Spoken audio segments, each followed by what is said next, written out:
Être riche, ce n'est pas juste avoir un gros compte en banque. C'est avant tout une question de choix et de liberté. Pour certains, c'est voyager sans se soucier du prix du billet. Pour d'autres, c'est passer plus de temps avec leurs proches, dépenser sans compter, acheter des produits de qualité ou se permettre tout simplement un rythme de vie plus flexible. La vraie question, c'est qu'est-ce que être riche signifie pour toi? Parce que tant que tu n'as pas cette réponse, l'argent ne sera qu'un outil sans direction pour toi. Aujourd'hui, je vais essayer de t'aider à voir l'argent autrement et à l'utiliser pour te construire une vie qui te ressemble. Le premier point sera l'argent au service de la vie que tu souhaites. En France, comme tu le sais très bien, on a un rapport à l'argent qui est très compliqué. Soit la plupart du temps, on le voit comme un sujet tabou, soit on le voit comme une fin en soi. Mais ce qui est sûr, c'est que pour moi, l'argent n'est pas fait pour être simplement accumulé. Il doit être mis au service de ta vie. Je te donne un exemple concret. Plutôt que de juste épargner sans but, réfléchis à ce que tu veux vraiment. Acheter un bien immobilier, financer une année sabbatique, créer un business ou encore tout simplement te garantir une bonne retraite. Donc l'argent est un moyen, pas une fin. Plus tôt tu définis ce que tu veux en faire, mieux tu sauras le gérer. En deux, devenir un dépensier conscient et arrêter les achats inutiles. Beaucoup pensent que pour être riche, il faut arrêter de dépenser, mais ce n'est pas vrai. Je vais te parler d'un terme que j'aime utiliser, le dépensier conscient. Et donc, c'est quoi un dépensier conscient? Ce n'est pas quelqu'un qui ne dépense jamais, c'est quelqu'un qui dépense sur ce qui compte vraiment. Il élimine les achats impulsifs et inutiles et il privilégie la qualité à la quantité. Je vais te donner un exemple concret. Par exemple, si tu adores voyager et que tu ne veux pas te priver, oriente ce budget vers ce plaisir, mais coupe dans ce qui ne t'apporte pas de vraie valeur. Exemple, des abonnements inutiles, des gadgets achetés sur un coup de tête et j'en passe. Donc en résumé, on se rend compte que se faire plaisir intelligemment ne veut pas dire se priver, car l'argent bien utilisé, c'est de l'argent qui t'apporte de la satisfaction et ça sans culpabilité. En 3, créer une vision de ta vie riche et arrêter de suivre les autres. On vit dans un monde où on a tendance à suivre les effets à la mode, les trends, comme on dit, qui pour moi ne sont que des standards imposés. Tout le monde dit qu'il faut acheter une maison, il faut avoir une voiture moderne, il faut partir en vacances dans telle destination. Mais ta vision de la richesse et de tes plaisirs est personnelle. Ce qui te rend heureux ne rend pas forcément heureux ton voisin. Donc, comment construire ta propre vision de ton bonheur et de ta richesse? Imagine ta vie idéale dans 5, 10, 15 ans. Quels sont les 3 éléments les plus importants pour toi? Sur quoi tu veux dépenser sans compter? Peux-tu réduire ton budget sans regret? Et tu verras simplement que ton bonheur ne fonctionne pas comme celui de l'autre. Plus ta vision est claire dans ce schéma, plus tes décisions financières seront alignées avec ta vie. En 4, apprendre à gérer et investir son argent intelligemment. Gérer ton argent, ce n'est pas juste épargner, c'est aussi faire travailler ton argent pour toi. Et en France, les meilleures solutions d'investissement sont celles-ci. Assurance vie en gestion passive, accessible et performante sur le long terme. En 2,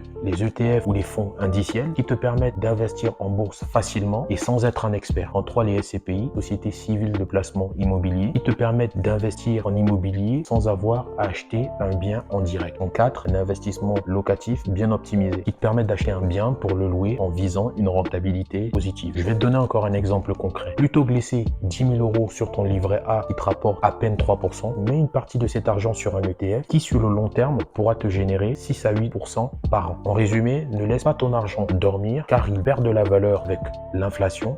Fais-le plutôt travailler dès aujourd'hui. En 5, la vision de ta richesse est unique. Ne laisse personne décider à ta place. Beaucoup de gens suivent des conseils financiers classiques sans se poser les bonnes questions. Acheter une maison dès que possible, travailler 40 ans et espérer une retraite confortable, ne prends aucun risque avec ton argent. C'est complètement faux. Ces conseils ne conviennent pas à tout le monde. Tu as le droit de choisir une autre approche. Une approche, je le répète, alignée avec tes valeurs et tes principes. Je te donne un exemple. Si j'investis tôt, donc je prends un peu plus de risques, je peux atteindre ma liberté financière avant l'âge de ma retraite. Et ça, c'est top ça. Je peux louer et investir ailleurs plutôt que de m'endetter sur plusieurs années en achetant un bien immobilier qui ne me rapportera pas. Je peux vivre confortablement dès aujourd'hui, voire attendre 65 ans. Tu vois, il s'agit juste de vivre selon tes règles et non selon les règles que la société t'impose. Donc, en conclusion, je te conseille de profiter de ton argent avec intention et stratégie. L'argent ne doit pas être un frein, mais un levier pour créer la vie que tu souhaites. Dépense ton argent sur ce qui te rend heureux, optimise ton argent et investis bien sûr pour sécuriser ton avenir. Si tu veux prendre le contrôle de tes finances, commence dès aujourd'hui. Définis ta vision, élimine les dépenses inutiles et mets en place un plan d'investissement. Je serais heureux de lire en commentaire quelle est ta vision de la richesse et je t'invite à télécharger mon guide gratuit pour optimiser tes finances dans le lien en description. Et donc, j'ai plus qu'à te demander de t'abonner, de liker, partager et je te dis à très vite pour de prochaines vidéos. Ciao!